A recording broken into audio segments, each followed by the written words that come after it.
March 23rd, 1945, 23:47 hours. Rhine River sector, Western Germany. The rain came down cold and mean, turning the earth black.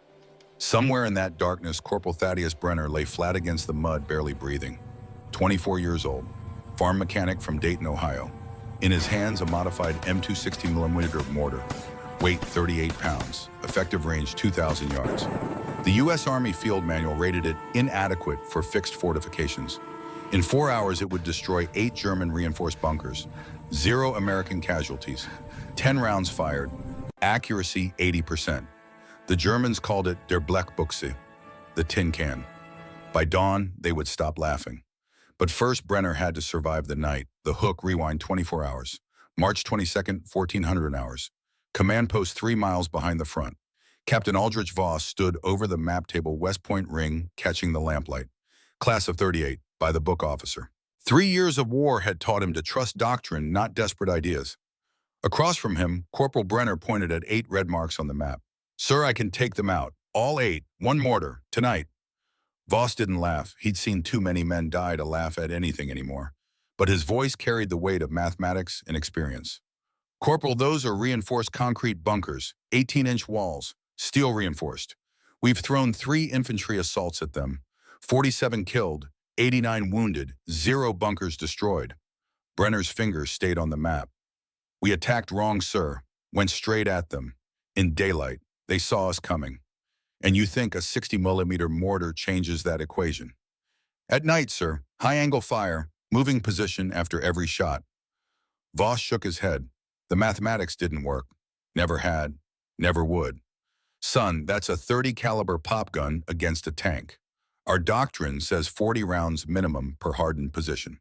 You're talking about 8 targets. That's 320 rounds. You can't carry that. Nobody can." "I can do it with 32, sir."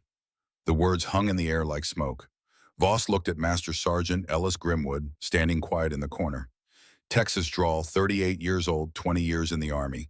If Grimwood thought something was possible, it usually was. Grimwood nodded once. "Captain, I've watched this kid shoot. He don't miss much." "Not missing and destroying concrete are different problems, Sergeant." "Yes, sir, but doctrine assumes you're guessing where to aim. Brenner don't guess." Voss studied the corporal. Thin kid, hands stained with gun oil and mud. Nothing special to look at, but something in the eyes, patience, certainty. "Where'd you learn to shoot mortars, Corporal?" "Fort Benning, sir. But the trajectory work, I learned that back home." "Doing what?" "Fixing grain augers, sir. Combines, throwers. Anything that moves material through the air at an angle. Same physics as a mortar round." Voss almost smiled. "Almost. The Army doesn't pay farm mechanics to redesign infantry doctrine, Corporal." "No, sir. But my pa always said the tool don't matter if the man using it don't understand the work." Silence. Outside, artillery rumbled in the distance. The war grinding forward, yard by yard, body by body. Voss looked at the map again. 8 bunkers. 8 German machine gun positions. MG-42s. 1,200 rounds per minute. Interlocking fields of fire. A 400-yard kill box that nothing could cross. And tomorrow at 0600, his battalion had orders to cross it anyway. Operation Plunder. The great push across the Rhine. Thousands of men, hundreds of boats, the entire weight of the Allied advance balanced on a dozen crossing points. This was one of them. If those bunkers stayed operational, his boys would die in the water, hundreds of them. He'd have to write the letters. "Dear Mrs. Johnson, your son died because I didn't have the imagination to trust a farm kid with a tin can mortar." He looked at Brenner again. "You really think you can do this?"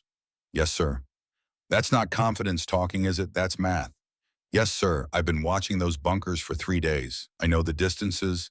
I know the angles. I've done the calculations." Voss turned to Grimwood. "Grimwood, Sergeant, your honest assessment. Can he do it?" Grimwood didn't hesitate. "Sir, if anybody can, it's him. But I ain't gonna lie to you. It's a suicide run either way. If he fails, he's dead. If he succeeds, Germans will be hunting him all night. Odds aren't good." Voss looked at Brenner. "You understand what the sergeant just said?" "Yes, sir." "And you still want to try?" "Sir, I didn't volunteer because I want to die. I volunteered because I know I can do it. And if I don't, a lot more men die tomorrow morning when we try to cross that river." The mathematics of war. The cold calculus of acceptable losses. Voss made his decision.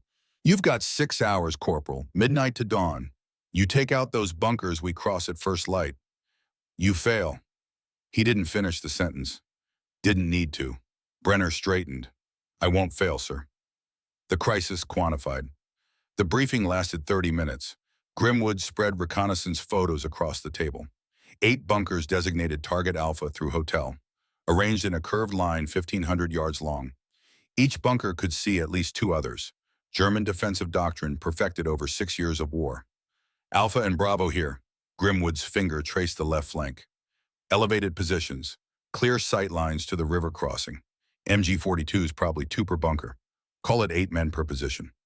Brenner studied the photos. Concrete structures half buried in earth. Small vision slits. Reinforced doors. Designed to withstand everything the Allies could throw at them. And so far they had.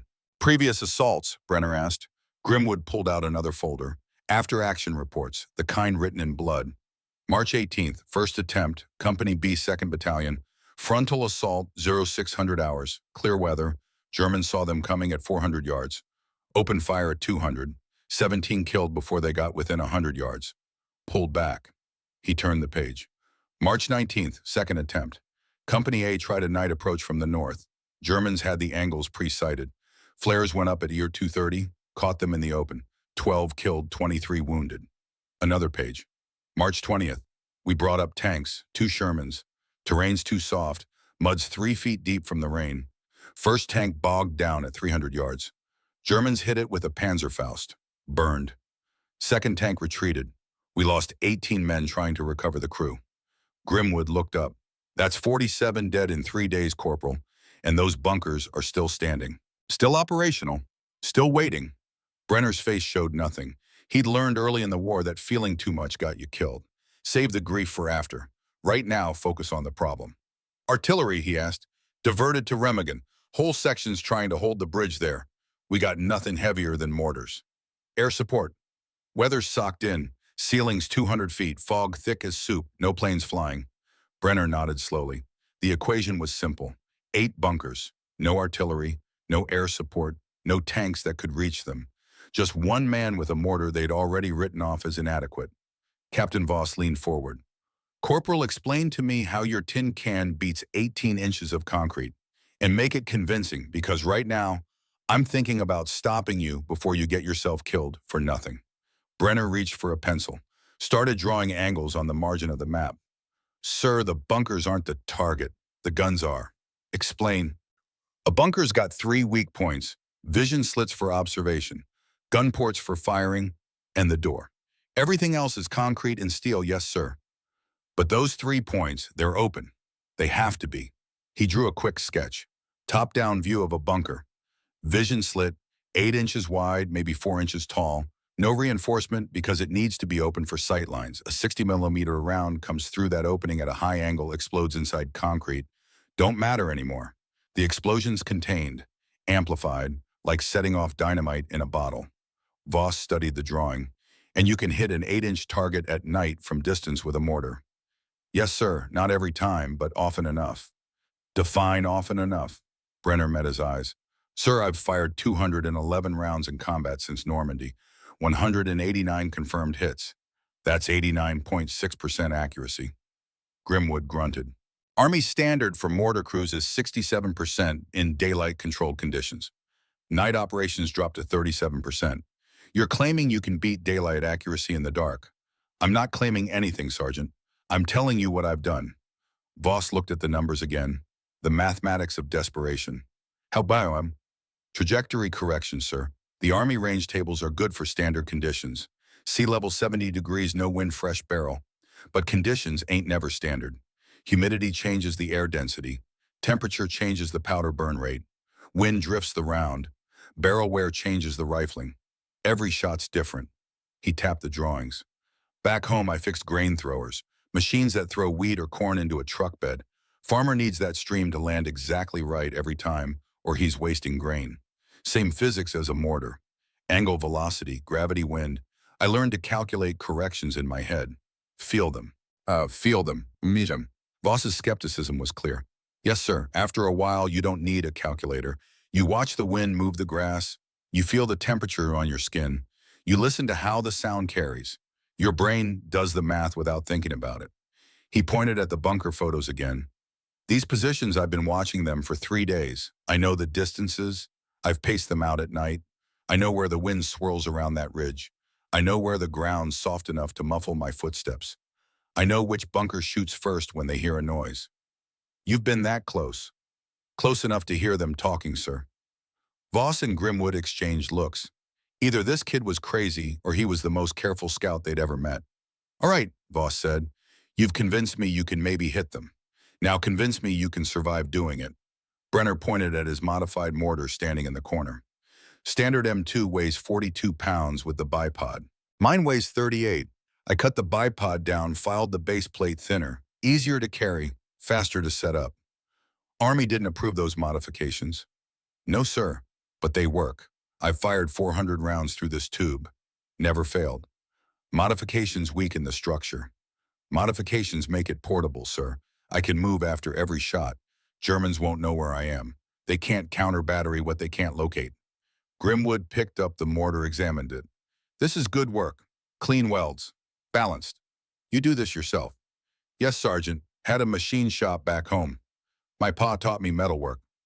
Your pa teach you to violate Army regulations too.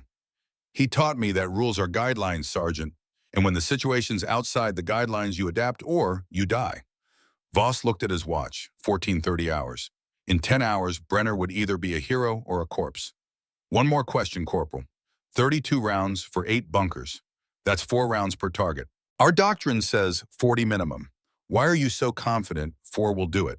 Brenner's answer came without hesitation. Because doctrine assumes you're shooting blind, sir. Bracketing fire, adjusting by observation, walking rounds onto target. That takes ammunition. But if you know exactly where the target is and you know exactly how to hit it, you don't need 40 rounds. You need 1, maybe 2 for insurance. And if you're wrong, then I use more rounds, sir. I'm carrying 32. That's my maximum load. But I don't plan on using them all. Voss looked at the map one last time. 8 red marks, 8 bunkers, 8 positions that had already killed 47 American soldiers. Tomorrow, if those bunkers still stood, the number would be 200, maybe more. All right, Corporal, you've got your mission. Grimwood will help you prep. But understand this, you're on your own out there. No radio, no support. You get in trouble, we can't help you. Understood, sir. And Corporal, one more thing. If this works, if you actually pull this off, I'm putting you in for a medal. But if you die trying, I'm the one who has to write the letter to your family. So do me a favor, don't die. Brenner almost smiled. I'll do my best, sir. The hero forged. Brenner spent the next 6 hours preparing. The mortar came first. He'd already modified it, but now he stripped it down completely. Checked every weld. Examined the bore for cracks. Tested the firing pin spring. A weapon was only as reliable as the man who maintained it, and tonight reliability meant survival. Grimwood watched him work. You learned this in the Army. Some of it, the rest I learned fixing farm equipment. Same principle. Metal under stress. Moving parts. Things that got to work right the first time every time. Your pa's still running that shop back in Dayton. Brenner's hands paused for just a moment, then continued working. He died in 42 Sergeant. Heart attack. Month after I enlisted. I'm sorry. He saw me off at the train station. Told me to remember everything he taught me. Said the war would be full of broken things that needed fixing. He looked up. Guess he was right about that. Grimwood pulled out a cigarette, lit it. The smoke curled in the lamplight. What did your ma say when you left? She cried, then she stopped crying and looked me in the eye. Said, Thaddeus, when the world's shouting at you, you listen to the quiet. Didn't understand it then. Do now. How's that? Everybody's got an opinion in a war, Sergeant. Officers shouting orders. Sergeants shouting corrections. Germans shouting bullets. Gets loud. But if you listen to the quiet, the wind, the ground, the way metal sounds when it's stressed, that's where the truth is. Grimwood nodded slowly. Your folks sound like smart people. Smart enough to raise a son who's still alive. Brenner reassembled the firing mechanism. That's smarter than most. The ammunition came next. 32 rounds, high explosive. Each one weighed 2 pounds. 64 pounds total, plus the 38-pound mortar. 102 pounds of equipment. Brenner checked each round individually. Looked for cracks in the casing. made sure the fins were straight, examined the fuses. One bad round could give away his position, or worse, explode in the tube. He organized them in 4 canvas bags, 8 rounds per bag, weight distributed evenly. He'd carry 2 bags on his back, 1 on each side, the mortar across his shoulders. Grimwood helped him pack. You really think you can carry all this and stay mobile? I've carried heavier, Sergeant. 100-pound sacks of seed corn, 50-pound toolboxes. This ain't nothing I ain't done before. Farm work's different than combat. Is it? You're moving heavy weight across a difficult terrain while trying not to get hurt. Only difference is, on the farm, the ground don't shoot back. That's a hell of a difference, Corporal. Yes, Sergeant, but the physical part's the same. By 2,000 hours, everything was ready. Brenner sat on an ammunition crate eating cold rations, beans and bacon, hardtack coffee. He ate methodically without pleasure, fuel for the machine. Grimwood sat across from him. You scared? Brenner chewed, swallowed, took a drink of coffee. I'd be stupid not to be. But you're doing it anyway. Fear's just information, Sergeant. Tells you the situation's dangerous. Once you know that the fear don't help, so you set it aside and do the work. Your pa teaches you that too. No, Sergeant. The war did. At 2100 hours, Captain Voss returned. Behind him, 2 soldiers carried a crate. Corporal, we found something that might help. They opened the crate. Inside a dozen illumination rounds. Parachute flares. Brenner picked one up, examined it. Flares will give away my position, sir. Not for you, for us. You take out a bunker, you fire one flare. We'll know you're progressing. Helps us time the crossing. Brenner considered this. The flares added weight, but they also added communication. If something went wrong, at least the command post would know how far he'd gotten. Yes, sir, I'll take 6. Take all 12. That's extra weight I don't need, sir. Take them anyway, that's an order. If you're successful, you'll use them. If you're not, Voss didn't finish. Just take them. Yes, sir. Voss looked at his watch. It's 2100 hours. You've got 3 hours to get in position. First shot at midnight. You need anything else? Brenner stood, shouldered the mortar. No, sir. I'm ready. Grimwood walked him to the perimeter, the front line. Beyond it, 400 yards of no man's land. Beyond that, the German bunkers. Listen, Grimwood said. I've been in this army 20 years. Seen a lot of brave men do a lot of stupid things. This might be the bravest and the stupidest I've ever seen. Yes, Sergeant. But I also seen a lot of smart men die because they followed doctrine instead of their instincts. So maybe you got something. Maybe that farm kid brain of yours sees angles the rest of us miss. Maybe, Sergeant. Either way, you get in trouble out there, you got no backup. No radio, no support. You're alone. I know. So don't get in trouble. I'll try not to, Sergeant. Grimwood offered his hand. Brenner shook it. Good luck, Corporal. Go kill some Germans. Yes, Sergeant. Brenner slipped over the edge of the trench and disappeared into the darkness. Behind him, Grimwood lit another cigarette and watched the night swallow the kid whole. Into the darkness, the crawl took 90 minutes. Brenner moved 6 inches at a time. Slow, patient, every movement calculated. The mud helped, it muffled sound, but it also made everything heavier. By the time he'd gone 100 yards, his uniform weighed an extra 20 pounds. The German lines were quiet, occasional voices, the metallic click of a machine gun bolt, somewhere a radio playing music. Wagner. The Germans loved Wagner. Brenner navigated by memory and sound.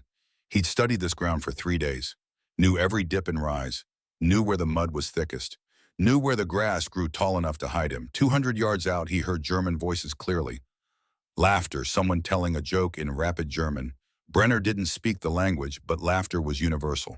For a moment, they were just soldiers, cold, wet, waiting for dawn.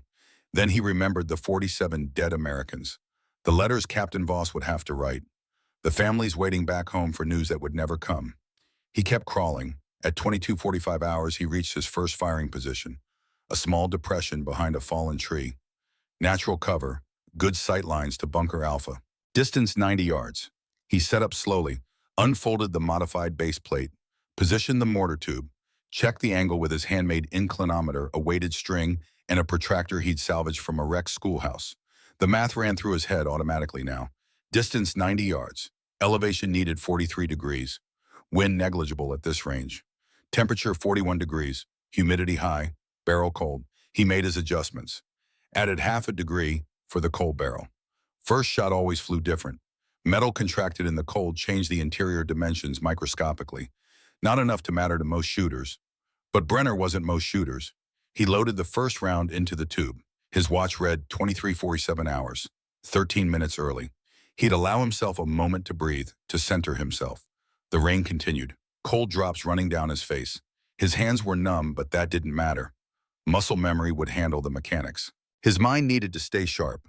He thought about his father, George Brenner, standing in the shop on a cold morning teaching a 15-year-old boy how to calculate the angle for a grain auger. Son, when the angle's wrong, don't force it. Stop. Breathe. Let the metal tell you what it needs. And his mother, Mary Brenner, standing on the porch the day he left for Fort Benning. When the world's shouting, you listen to the quiet. The world was about to start shouting. Brenner took a breath, held it, released it slowly. At exactly midnight, he dropped the first round into the tube.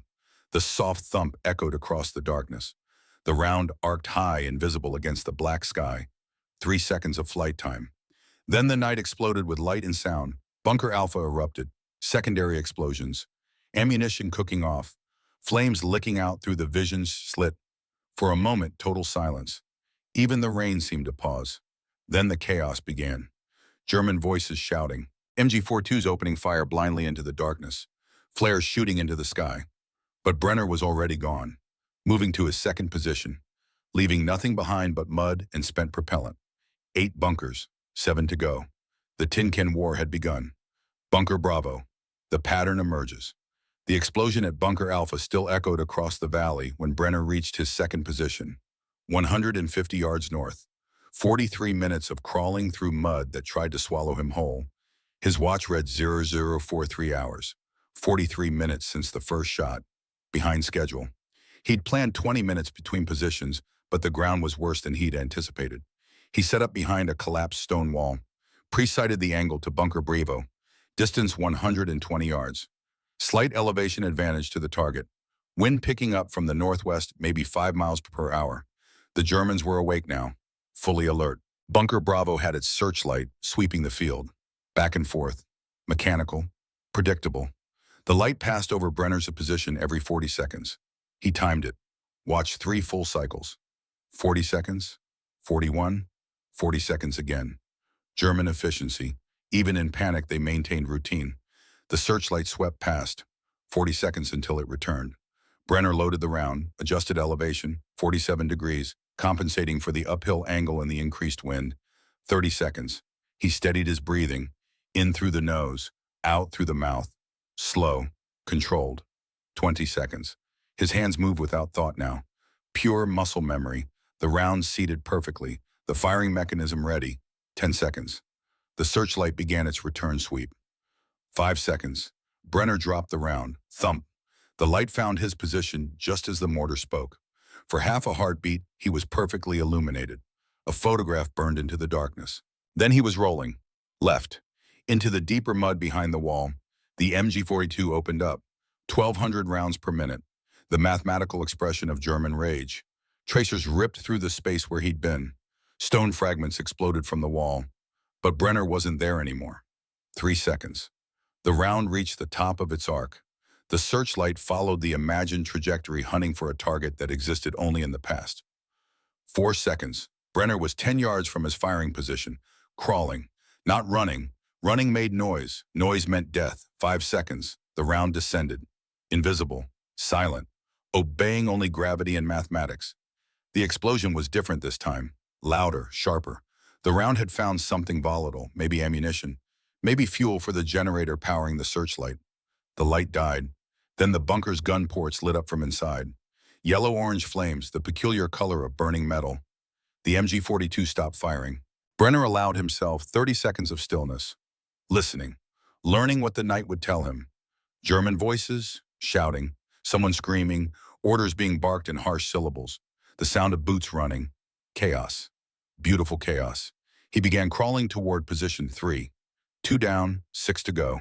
The ghost artillery. Inside Bunker Delta, Lieutenant Klaus Weber pressed his face against the vision slit. His breath fogged the cold air. Outside, Bunker Alpha burned. Bunker Bravo burned. In 43 minutes, 2 positions destroyed. Was ist das? His gunner Feldwebel, Hans Kruger, stood ready at the MG-42, 20 years old, veteran of 2 years on the Eastern Front. He'd seen Russian artillery. This was different. Artillery, Weber said, but his voice carried doubt. Amay. 9, artillery makes noise. Big guns, we hear them fire. This, Kruger gestured at the darkness. Nothing, just explosions. Weber grabbed the field telephone, cranked it, waited for Regiment to answer. This is Bunker Delta. We have 2 positions destroyed, unknown weapon system. No visual on firing location, no sound signature. Request immediate support. The voice on the other end was tinny distant. A colonel sitting in a chateau 15 miles away, drinking coffee, studying maps. Artillery. Unknown Herr Oberst. We saw no muzzle flash, heard no guns. Then it's mortars. Deploy counter-battery fire. We have no mortars at this position, sir. All 81mm tubes were sent to Remagenov sector. Silence on the line. Then you'll have to locate and destroy with small arms. Sir, we cannot see the enemy. Then illuminate the field. Use flares. Yes, Herr Oberst. Weber hung up, looked at Kruger. Fire illumination, full pattern. I want that field bright as day. Kruger moved to the flare rack, selected 3 rounds, loaded the first into the flare pistol. The flare arced high, burst at 200 feet, white phosphorus burning at 3,000 degrees. The field below lit up like a stage. Empty. Nothing but mud and grass and the skeletal remains of a burnt farmhouse. Kruger fired the second flare, then the third. 3 flares airborne. 3 circles of harsh white light, overlapping, covering 400 square yards. Still nothing. Unmöglich, Kruger whispered. Impossible. But Weber was thinking. 2 bunkers destroyed. Precision strikes through the vision slits. That required line of sight. That required someone close. Very close. He's inside the light, Weber said. What, the American? He's not outside the illuminated area. He's inside it, lying still, waiting. Then we shoot everything that moves. No, we watch. When he fires again, we'll see the muzzle flash. Then we kill him. Kruger settled behind his gun, finger on the trigger, waiting. The flares burned for 90 seconds. Then they died. Darkness rushed back like a tide. And somewhere in that darkness, Thaddeus Brenner was already setting up his 3rd shot. Bunker Charlie. The side angle position 3 was bad. Brenner had scouted it 3 days ago. A small rise behind a cluster of rocks. Good cover. Clear angle to Bunker Charlie. Perfect. But the rain had changed everything. The rise was now a pond. 6 inches of standing water. The rocks were slick with mud. And Bunker Charlie had its lights on full power, washing the area with illumination. He lay in the water, cold seeping through his uniform, through his skin, into his bones. The kind of cold that made thinking difficult. He couldn't stay here. The water was too deep. He couldn't get a stable platform for the mortar. The base plate would sink, the angle would shift, the shot would miss. He had to move. There, 70 yards west, a drainage ditch. He'd marked it on his 3rd day of observation. 4 feet deep, overgrown with weeds. The Germans wouldn't have bothered to clear it. It ran parallel to their line, but parallel meant angles. Parallel meant he could shoot along the bunker line instead of at it. A side approach, unconventional, but possible. He started crawling. West, toward the ditch, the journey took 22 minutes, 70 yards, 22 minutes. But he made it, slid into the ditch. Water here too, but shallower. 2 inches, manageable. He set up the mortar. The angle was wrong, too oblique. He'd have to compensate. More elevation, more deflection. The math got complicated. Distance to target 110 yards. But shooting parallel meant the effective distance was different. Trigonometry, the hypotenuse. Call it 130 yards equivalent. Elevation 52 degrees. Wind from the northwest would push the round off course. Add 3 degrees right deflection. But there was another problem. Bunker Charlie's walls were thickest on the sides. 18 inches of concrete. He couldn't punch through that with a 60mm round. Not reliably. He needed the vision slit. But from this angle, the slit was partially blocked by the bunker's own structure. A narrow window, maybe 6 inches of clearance. 6 inches at 130 yards at night with wind. He loaded the round, checked his calculations twice, said a prayer to a God he wasn't sure he believed in anymore. Dropped the round. Thump. The round arced high. The wind caught it, pushed it east. Brenner watched the bunker, counting 1, 2, 3, 4, 5. Miss. The explosion came from behind the bunker, 20 yards off target, Close enough to rattle the Germans inside, not close enough to hurt them. The MG-42 opened fire, but they were shooting at the wrong location. Still looking for forward positions, not realizing he'd flanked them. Brenner loaded the second round, adjusted. 2 degrees more right deflection, compensating for that wind.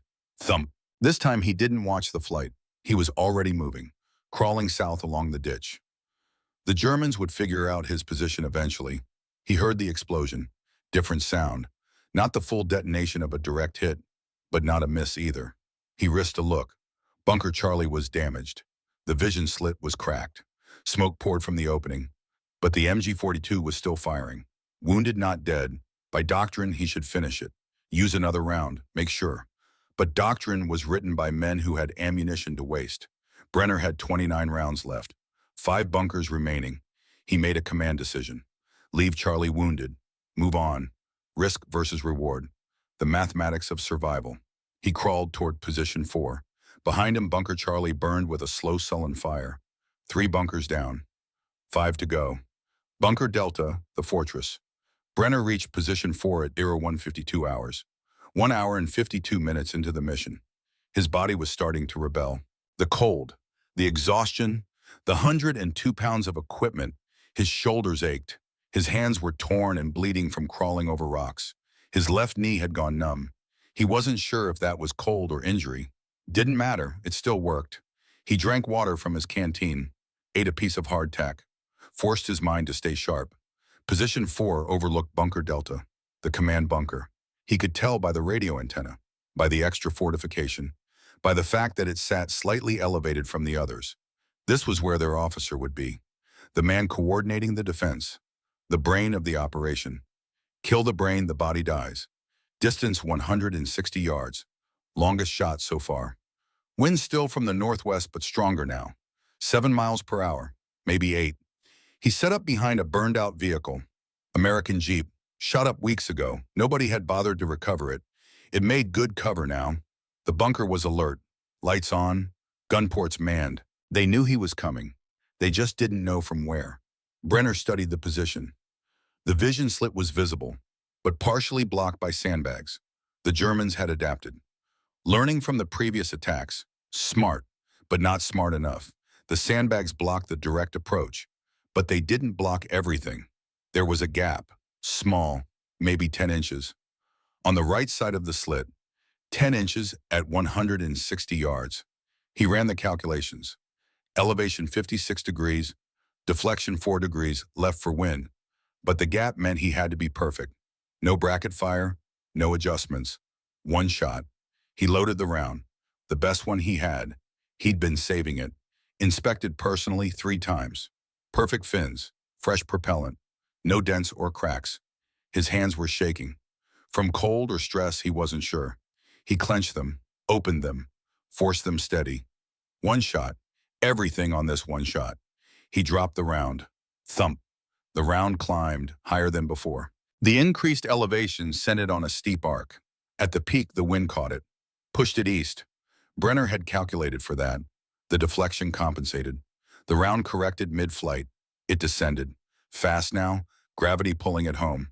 The round hit the sandbag gap, passed through, entered the vision slit.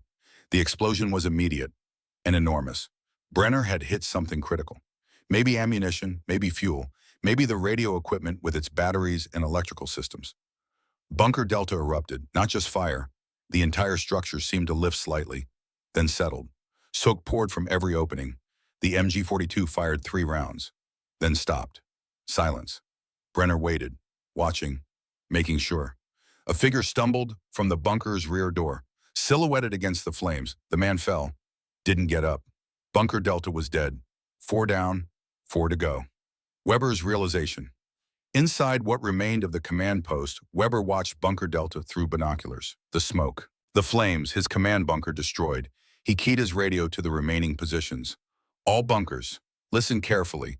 This is not artillery. This is one man, one mortar, small caliber, probably 60 millimeter. Static, then voices, disbelief. One man impossible. We've lost 3 bunkers. 4, Weber corrected. Charlie is combat ineffective.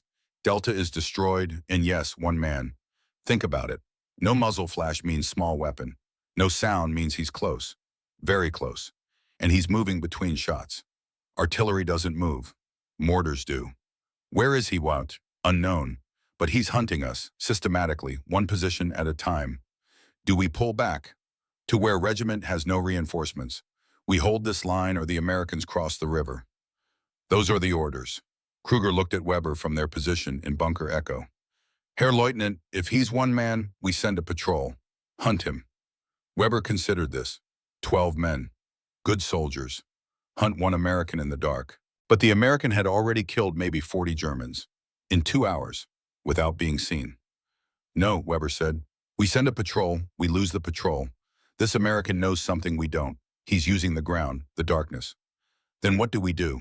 We adapt. Close the vision slits when not actively observing. Shoot only when we have a target, conserve ammunition, and we wait for reinforcements. Weber looked at his map. 8 bunkers when the night began, now functionally 4. Alpha destroyed, Bravo destroyed, Charlie damaged, Delta destroyed, Echo Foxtrot Golf Hotel. 4 bunkers, 4 positions. And somewhere in the darkness, a farm boy from Ohio was doing mathematics that shouldn't be possible. The reinforcements arrive at 0208 hours. German reinforcements reach the bunker line. 40 soldiers, 2 half-tracks. Sent from the reserve position, 5 miles east. The officer in charge was Hauptmann Friedrich Steiner, 42 years old, professional soldier. 3 years on the Eastern Front. He found Weber near Bunker Echo. Weber's face was blackened with smoke. Report, Steiner said. 4 bunkers destroyed, Charlie damaged, Echo Foxtrot Golf Hotel still fighting. Artillery, 1 man, American, mortar, small caliber. Steiner stared at him.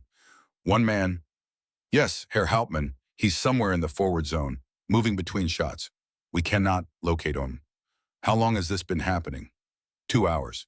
Steiner looked at the burning bunkers. 4 positions destroyed, maybe 50 men dead or wounded, by 1 American. Where are your patrols? I haven't sent any. He would kill them in the dark. Steiner considered this. Weber was right, but waiting felt like cowardice. Then we light up the field, everything. All flares, all searchlights, continuous illumination. He can't hide if there's no darkness. He'll wait for the lights to fail, sir. Then we don't let the lights fail. We keep them burning until dawn. 2 hours. We can hold 2 hours. Weber nodded slowly. It might work. It will work. Deploy your men. Defensive perimeter. 200 yards forward of the bunkers. Orders went out. Soldiers deployed. A defensive line formed. At 02:15 hours, the flares began. Not individual shots. Mass launch. 20 flares in the air simultaneously. The field lit up like noon. And there, caught in the open 180 yards from Bunker Echo, was Corporal Thaddeus Brenner. Contact. Brenner saw the lights coming. Had maybe 3 seconds to react. He was in a bad position, crawling across open ground. The nearest cover was 40 yards away. A small depression. He ran, not crawled. Ran. The mortar banging against his back. The ammunition bag swinging. The first shots came at 20 yards. MG-42. Tracers walked toward him. He dove, slid on his chest, into the depression, barely deep enough to hide a man. The fire intensified. Not just one gun now, multiple positions. Rounds cracked overhead, impacted the dirt around him. He pressed himself flat. The equipment on his back made him taller. A bigger target. The base plate dug into his spine. He shifted slightly. A round hit exactly where his head had been 1 second before. He lay still, perfectly still, playing dead. The firing continued for 2 minutes, sustained, disciplined. Then the firing stopped. Gradually, one gun stopping, then another, until silence. Brenner waited, not moving, barely breathing. German voices, calling to each other. Had they hit him? Was he dead? Someone suggested moving forward to check. An officer's voice, harsh. No. Wait for dawn. If he's dead, he'll still be dead in 2 hours. If he's alive, he'll reveal himself. The voices faded. Brenner was trapped, pinned by light and guns. The depression hit him from direct fire.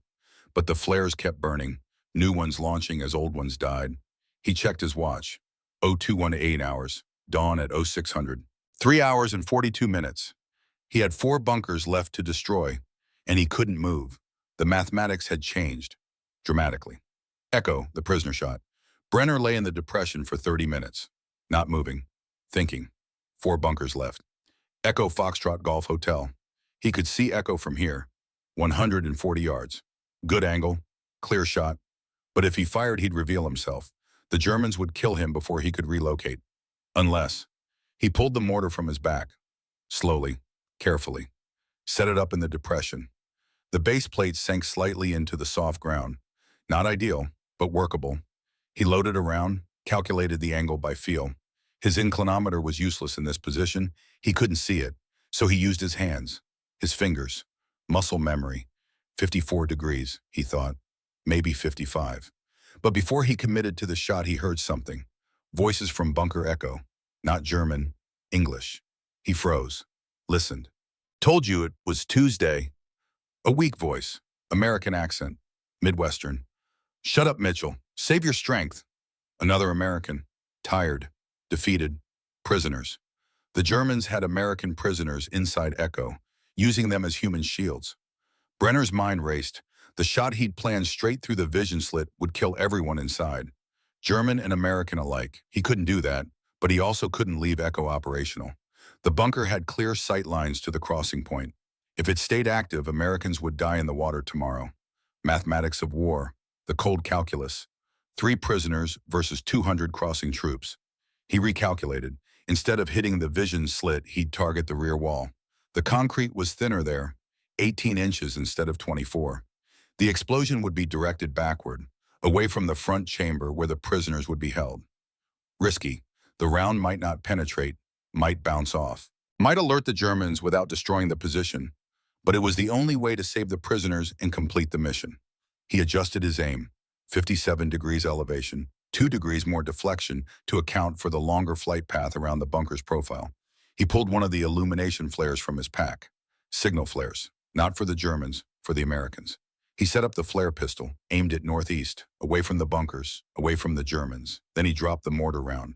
Thump, the sound echoed. The Germans reacted instantly, guns swinging toward his position. Brenner fired the flare. High and away, the flare burst. 200 yards northeast. Bright. Obvious. For 3 seconds, every German eye looked at the flare. The unexpected light. The new target. In those 3 seconds, Brenner's mortar round descended. The explosion was immediate, but different. The bunker didn't erupt with fire. Instead, the rear wall collapsed inward. Dust and smoke poured from the gun ports. The MG-42 stopped firing. 30 seconds later, Brenner saw movement. 3 figures stumbling from the bunker's rear door. Americans, hands raised, confused, alive. The Germans inside were dead or unconscious. The prisoners walked toward the American lines, slowly, like men who'd forgotten how to be free. But Brenner wasn't watching. He was crawling. East, away from his firing position, using the moment of confusion, using the darkness between flares. The Germans opened fire, but they fired at where he'd been, at the depression. They poured 200 rounds into empty ground. Brenner crawled 50 yards, found new cover behind a collapsed tree. 5 down, 3 to go. But his barrel was hot now. He touched it. Burns on his fingertips. The metal was stressed, overheated. The next round might crack the barrel, might cause the mortar to explode. But 3 bunkers remained, and dawn was in 3 hours. No choice. Bunker Foxtrot. Precision under fire, the Germans had learned. They weren't looking at the flares anymore. They were watching for muzzle flash, and they'd tightened their perimeter, moved closer. He could hear them talking. 30 yards away. Bunker Foxtrot was 190 yards away. Awkward distance. He calculated. The hot barrel would change everything. Metal expansion. The bore diameter would be larger. The rifling would be shallower. The round would fly differently. How differently? He didn't know exactly. This was guesswork dressed up as mathematics. He estimated. Added 2 degrees elevation. Hoped it was enough. Loaded the round. His hands were shaking again. Not from cold this time. From stress. He dropped the round. The barrel rang. A different sound, metallic stress, the kind of sound metal makes when it's about to fail. The round climbed, wobbled slightly. The heat had affected the spin. The trajectory was off. Brenner watched, calculating in real time. The round was going to miss. 10 yards left. It hit the ground next to Bunker Foxtrot. Exploded. The bunker shook, but held. The Germans saw the flash. Opened fire immediately. But Brenner had anticipated. He'd thrown his shelter, half a piece of tent canvas, over a rock 20 feet away. Draped it to look like a man. The Germans poured fire into the shelter half, shredded it, killed nothing but canvas and stone. Brenner loaded his seventh round. He had seconds before they figured out the trick. This time he adjusted more. 3 degrees elevation, 4 degrees right deflection, compensating for the barrel heat in the previous miss. Dropped the round. Thump. The barrel rang again. Louder. The metal was failing. The round flew, wobbled, but the trajectory held. It entered Bunker Foxtrot's gun port. Not the vision slit this time. The port itself, 6 inches wide, designed for the MG-42 barrel. The explosion was contained, focused. The bunker didn't erupt. It just stopped. The gun silent. The lights dead. Brenner didn't wait to confirm.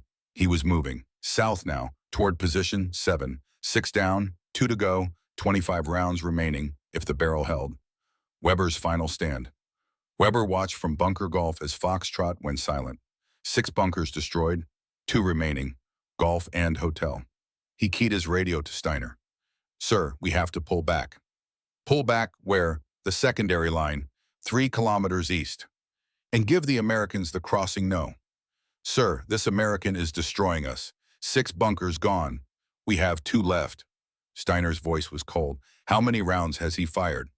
7, maybe 8. "And how many can he carry?" Weber thought. A 60-millimeter round weighed 2 pounds. 30 rounds, maybe 40 maximum. Then he's running low. We just have to survive until he runs out. Or until dawn. 2 bunkers, 2 hours. We hold. Weber wanted to argue, but he was a German officer, trained to follow orders. "Yes, Herr Hauptmann, we'll hold." He returned to bunker Golf. Inside, he briefed the men. "The American will come for us next.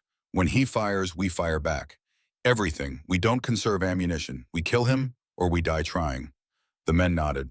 They'd seen what the American could do. Weber checked the vision slit one last time. Scanned the field.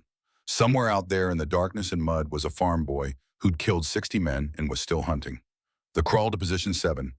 Brenner reached position 7 at 03:118 hours, 3 hours and 18 minutes into the mission. 2 hours and 42 minutes until dawn. 2 bunkers left, Golf and Hotel. 25 rounds in reserve. Position 7 was a drainage culvert under a destroyed bridge. Good cover, excellent concealment. But the angle was bad. He'd have to shoot almost horizontal. He set up anyway, no choice. The Germans had locked down the field. Bunker Golf was 210 yards away, the longest shot of the night, at a low angle, with a damaged barrel. He touched the mortar tube, still hot, but cooling. The rain helped. He waited, letting the barrel cool. 5 minutes. 10. Every minute brought him closer to dawn. But shooting with an overheated barrel was worse than not shooting at all. At 03:29, the barrel was cool enough, not cold, but manageable. He loaded his 8th round. The round seated poorly, caught on something inside the tube. The expansion had warped the bore. He pushed, felt resistance, pushed harder. The round dropped into place. This round would either kill the bunker or kill him. No middle ground. He dropped it. The sound was wrong. A scraping, metal on metal, the round tumbling as it left the tube. But it flew. Somehow. The trajectory was chaos. Wobbling, but it climbed, reached apogee, descended, hit 10 feet short of bunker Golf, exploded in the mud, miss. But the explosion was close enough. Dirt and shrapnel peppered the bunker. The vision slit cracked. Good enough. Brenner loaded his 9th round. The barrel protested, the metal singing with stress. But it held. He adjusted, added 1 degree elevation, accounting for the short round. Dropped it. This time the round flew true. The spins stabilized. It entered the cracked vision slit, exploded inside. Bunker Golf died. 7 down, 1 to go. Brenner collapsed against the culvert wall. His hands were destroyed, blistered, bleeding. His shoulders felt like somebody had driven nails through them. But none of that mattered. 1 bunker left. He looked at his watch. 03:31 hours. 2 hours and 29 minutes into Schmarrn. 1 more shot, 1 more bunker. He started crawling toward position 8, the final position. Bunker Hotel, the final equation. Position 8 didn't exist. Bunker Hotel sat in a location that defeated geometry, elevated, surrounded by open ground. Clear sight lines in every direction. He'd saved it for last because it was the hardest. He lay behind a small rise 240 yards from the target, the farthest shot of the night. with a barrel that had already exceeded its operational limits, with hands that could barely grip. The mathematics were clear. At this distance, with this equipment, in these conditions, the probability of a successful hit was approximately 30%. 30%. He studied the bunker through the pre-dawn darkness. The flares had stopped. The Germans were conserving resources. Waiting for dawn. The bunker's vision slit was visible. Barely. A thin line of light where the interior lamps glowed. Maybe 8 inches wide. At 240 yards. In the dark. He closed his eyes. Listened. The wind had died. Just a whisper now. East to west. Barely moving. The rain had stopped. But water still dripped. A steady rhythm. His own breathing. Slow. Controlled. And underneath everything, a silence. The kind of silence that came before dawn. The quiet between heartbeats. When the world's shouting, you listen to the quiet. He opened his eyes, loaded the round. The last one from his first ammunition bag. He'd inspected this round personally 4 times. Perfect fins, no dents, no corrosion. He set the elevation, 63 degrees, 2 degrees more than the math demanded, compensating for barrel wear. He positioned himself, one knee down, one knee up, the way his father had taught him to work under a broken combine. Stable, balanced. His hands found the mortar tube, steadied it. The metal was warm against his palms. One shot. He dropped the round. The bullet and the prayer. The round left the tube with a sound like tearing metal. The barrel screamed. For a microsecond, Brenner thought the barrel would explode. But the barrel held. Barely. A hairline crack appeared along the lower third. But Brenner had gotten this shot away. The round climbed, wobbling. The damaged barrel had imparted an irregular spin. At 100 yards, the round began to tumble, end over end. At 150 yards, it should have fallen short. But something happened. A gust of wind, thermal updraft from the warm bunker. The round stabilized, found its axis, flew true for the last 90 yards. It entered Bunker Hotel's vision slit at a 17-degree angle. Wrong angle, shallow. The round scraped against concrete, but it penetrated, and inside, surrounded by ammunition crates and fuel cans and 8 German soldiers, the round detonated. The explosion was different from the others. Bigger, brighter. Bunker Hotel didn't just die. It erupted. The entire structure lifted 6 inches. Concrete blocks separated. The roof flew apart. Flames shot 20 feet into the air. Brenner watched from 240 yards away. Watched the night turn orange. Watched his final target become a crater. Then he collapsed. The cost, he lay on his back staring at the sky. The stars were visible now. The clouds had cleared. His body was sending messages, urgent ones, pain from everywhere. But underneath all that was a deeper exhaustion, the kind that came from pushing past every limit. He'd fired 10 rounds, destroyed 8 bunkers, killed or wounded approximately 80 German soldiers, opened a crossing point for Operation Plunder. And all he wanted was to sleep. But he couldn't. Not yet. The Germans were still out there, men with rifles and hatred. He forced himself to move, crawled south, away from the burning bunker, leaving the broken mortar behind. It had done its job, died doing it. Just the ammunition bags now, lighter, 40 pounds instead of 100. Still too heavy for a man who had nothing left. He crawled for 30 minutes, found a shell crater, rolled into it, pulled mud over himself. And there, covered in mud and blood and exhaustion, Corporal Thaddeus Brenner closed his eyes, not to sleep, to wait, for dawn, for rescue. For whatever came next, dawn breaks. The sun rose at 05:58 hours. The light came golden and clean, washing over the battlefield. American soldiers moved forward, cautiously at first, then faster as they realized the bunkers were silent. Sergeant Ellis Grimwood led the advance. Behind him, Captain Voss and a full company. 200 men expecting a fight, finding only wreckage. They reached Bunker Alpha first. Grimwood looked inside, turned away quickly. "Jesus Christ," one soldier whispered. "What hit them?" 60-millimeter mortar, Grimwood said. "One man, one night." "That's impossible." "Yeah, that's what the Germans thought too." They moved down the line, Alpha, Bravo, Charlie still smoldering, Delta completely destroyed. Echo, Foxtrot, Golf, Hotel, 8 bunkers, 8 piles of rubble and death. At Bunker Hotel, they found the mortar. Broken, cracked barrel, but still recognizable. Grimwood picked it up, felt the weight, saw the modifications. The careful metalwork. This is Brenner's, he said. Voss looked at the bunker, the crater where it used to be. If this is here, where's he? They searched, 200 men spreading out. They found him at 0647 hours, in a shell crater, covered in mud, curled into a ball, not moving. Private First Class Michael Kowalski reached him first, checked for a pulse, found one. Weak, but there. He's alive, medic. Grimwood arrived, looked down at Brenner. The kid was barely recognizable, face covered in dried mud and blood, hands destroyed, but alive. Corporal Brenner, Grimwood said, can you hear me? Brenner's eyes opened, slowly. He looked up at Grimwood. Mission accomplished, Sergeant, he whispered. 8 bunkers, all destroyed. I know, son. We saw them. You did it. How many of our boys made it across? Grimwood smiled, actually smiled. All of them, Corporal. The crossing went off at 0600 hours. Not a single casualty. You opened the door. We walked right through. Brenner nodded, closed his eyes. Good, that's good. The medics arrived, started working, checking vitals, cleaning wounds. But before they carried him away, Brenner grabbed Grimwood's sleeve. Sergeant, the mortar. It's broken. The barrel cracked.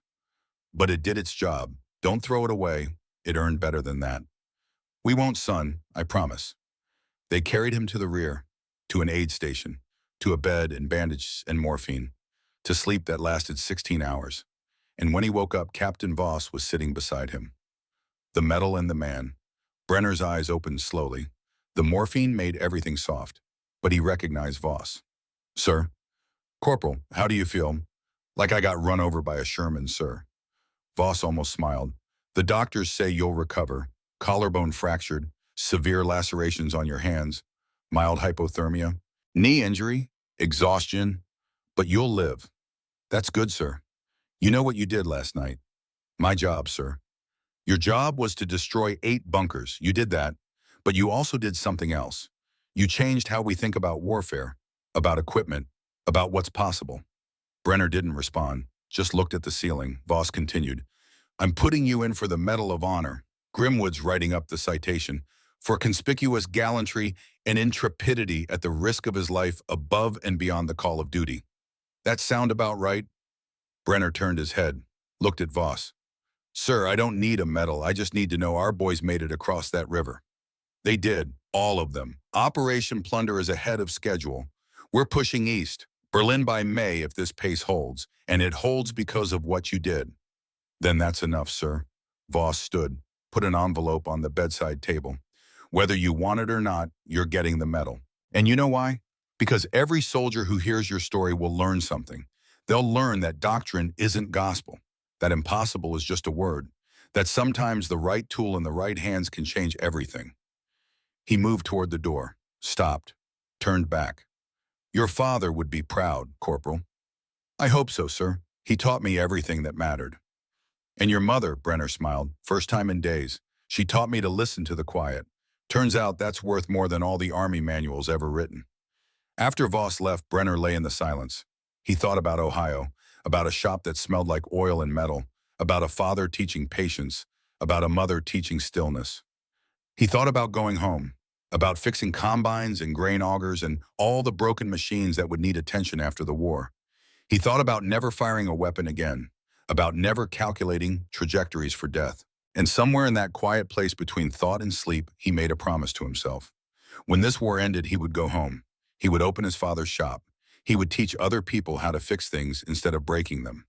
The morphine pulled him under, into sleep, into dreams of Ohio springtime and machines that created instead of destroyed. Epilogue, The Tin Can Legacy. 6 months later, August 1945, Dayton, Ohio. Thaddeus Brenner stood in his father's shop. The sign outside read, Brenner Agricultural Repair, Este 1923. He'd repainted it last week. Inside, the smell was exactly as he remembered. Oil and metal and sawdust. The workbench where his father had taught him. The tools still organized the same way. Everything familiar. Everything safe. A farmer brought in a broken grain auger. Thrower mechanism jammed. Angle wrong. Brenner studied it, calculated the trajectory in his head, saw the problem immediately. A bent support arm. Changed the angle by 3 degrees. He fixed it in 20 minutes. The farmer paid, asked about the war. Brenner gave short answers. Yes, he'd been in Europe. Yes, he'd seen action. No, he didn't want to talk about it much. The farmer left. Brenner returned to his workbench. The Medal of Honor sat in a drawer, in a box, unopened since the ceremony. He'd accepted it because Voss had insisted, had shaken General Eisenhower's hand, had listened to a speech about valor and sacrifice. Then he'd come home. Back to the shop, back to the quiet. A letter arrived that afternoon from Master Sergeant Ellis Grimwood, retired now, living in Texas. The letter talked about Fort Benning, about the new field manual, FM 2385 Revised Edition, a whole chapter on night assault tactics using light mortars, Brenner's methods, Brenner's mathematics. The letter said they were calling it the Brenner Doctrine, said his one night had changed infantry tactics for the entire service. The letter ended with a question. Would he consider teaching by coming to Fort Benning? Brenner folded the letter, put it in the same drawer as the medal, closed it. No, he wouldn't teach killing, not anymore. But he would teach fixing. He'd already talked to the technical school downtown. They needed an instructor for mechanical engineering, basic physics, trajectory calculation. He could teach that, could pass on what his father had taught him, that tools were just tools, that knowledge was neutral, that the difference between creation and destruction was only in how you chose to use what you understood. His first class started in September 1946. 12 students, all veterans, men who'd seen what machines could do in war, who wanted to learn what they could do in peace.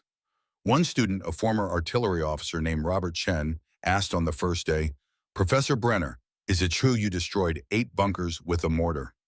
Brenner paused. The other students leaned forward. They'd heard the rumors. "Yes," he said simply. "How, same way you'll fix an engine or design a bridge. Understand the physics. Do the math. Don't force what won't work. And remember," he looked at each of them, "every calculation you make is a choice. You can use math to destroy or to build. The numbers don't care, but you should." Chen nodded slowly. 43 years later, he'd write in Brenner's obituary, "He taught us that precision was moral, that being good at something meant choosing carefully what to be good at." That first class of 12 became engineers, architects, teachers. None became soldiers. Brenner considered that his real victory. Outside, the sun was setting, golden light fading to dusk. Soon it would be dark. But Brenner wasn't afraid of darkness anymore. He'd learned to navigate it, to use it, to survive it. And more importantly, he'd learned to come home from it. Post-credits, 79 years later, National Infantry Museum, Fort Moore, Georgia, 2024. The exhibit occupied an entire wall, 8 panels, each one detailing a different bunker. The timeline, the tactics, the mathematics. In the center under glass sat a mortar tube, cracked, battle-scarred, with a small plaque M2 60mm mortar used by CPL Thaddeus Brenner, March 23, 1945, Rhine River crossing Operation Plunder. 8 bunkers destroyed, 10 rounds fired, first shot accuracy 70%, mission time 3 hours 31 minutes, 0 friendly casualties. Below that, a longer explanation. Corporal Brenner's actions fundamentally changed U.S. Army infantry doctrine. His techniques, trajectory, correction, mobile firing positions, night assault tactics are still taught today. The M24 60mm mortar, the modern successor to Brenner's weapon, remains standard issue to infantry units worldwide. Brenner returned to civilian life, declining all teaching positions at military institutions. He taught physics at Dayton Technical Institute for 43 years. When asked about his wartime service, he would only say, "I did what needed doing, nothing more." Thaddeus Brenner died January 15, 1998, age 76. His legacy lives in every mortar team that understands precision matters more than power. Every year, 40,000 soldiers graduate from infantry training at Fort Moore. Every one of them studies the Brenner Doctrine, learns his corrections tables, practices his methods. They don't know he was a farm mechanic, don't know he learned trajectory from grain augers, don't know his father taught him patience in a small shop in Ohio. They just know his methods work, have worked for 79 years. Because some lessons don't expire, some mathematics stay true. The exhibit ends with a quote, not from Brenner. He refused most interviews, but from Captain Aldrich Voss, 1946. "I called it a tin can, called the man foolish. I was wrong." That night, Brenner taught us something. Doctrine never could. Impossible is just a word. The right tool in the right hands at the right moment changes everything. That's not courage, that's understanding. And understanding applied with patience and precision is the most powerful weapon any army can field. Below that in smaller text, cost of Brenner's operation 840 in ammunition. Estimated cost of equivalent artillery mission 47,000. Cost savings 98.2%.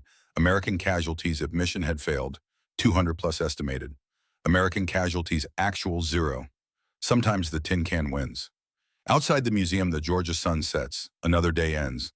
But somewhere a 19-year-old private studies Brenner's trajectory tables, memorizes his correction formulas, learns that precision beats power, that patience beats aggression, and maybe that private will remember those lessons, will use them, will pass them on. In the drawer of his workbench beneath the Medal of Honor, he never wore Thaddeus Brenner had kept 3 things: his father's protractor, worn smooth from decades of use, his mother's handwritten note from 1943, when the world's shouting, listen to the quiet, and a letter from Robert Chen, former student, 1989.